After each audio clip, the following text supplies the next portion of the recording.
And why am I mad? I am mad because we talk, we don't do. I am mad because nobody listens. Our legislators are not here. We are talking to ourselves. Now we don't have the power to do nothing of all the things we talk about.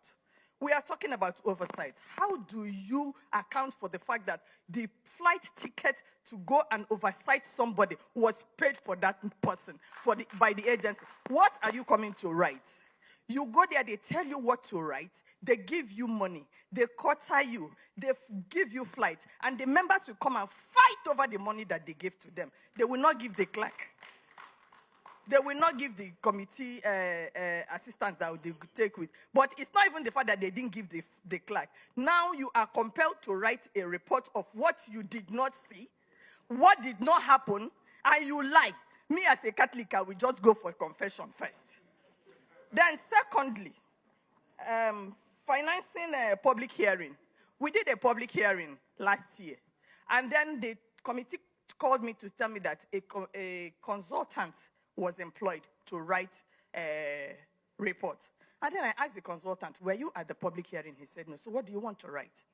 I, Ifoma, we give you material to write the report. I said, no, it's not going to happen.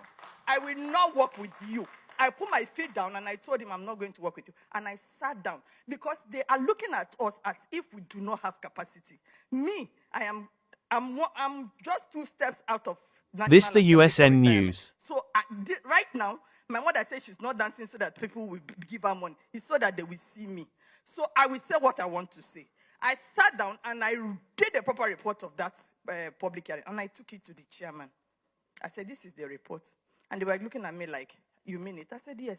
Oh, no, you have to change. I said, no, this is what happened. If you want to change it, you now go ahead and change it. But the original report is in my system.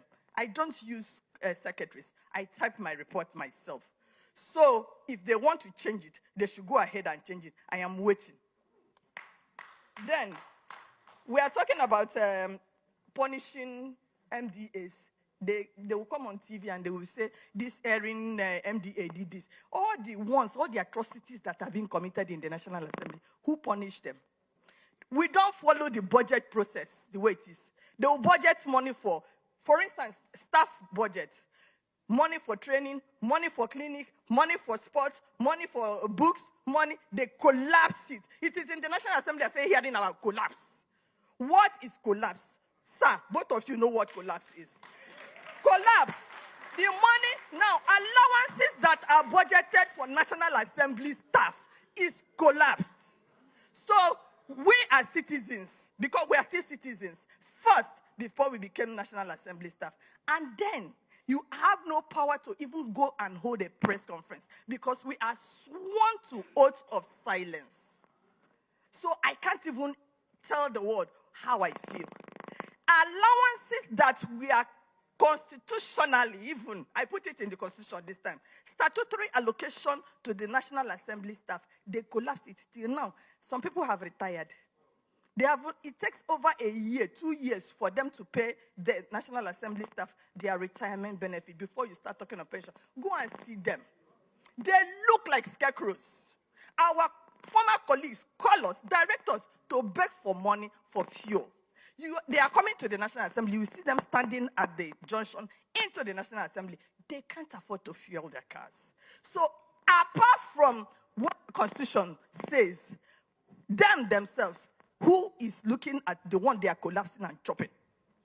They chop their own, they chop our own. Then they will put excesses there. So please. Thank you very much, Madam Ifoma, for that beautiful song.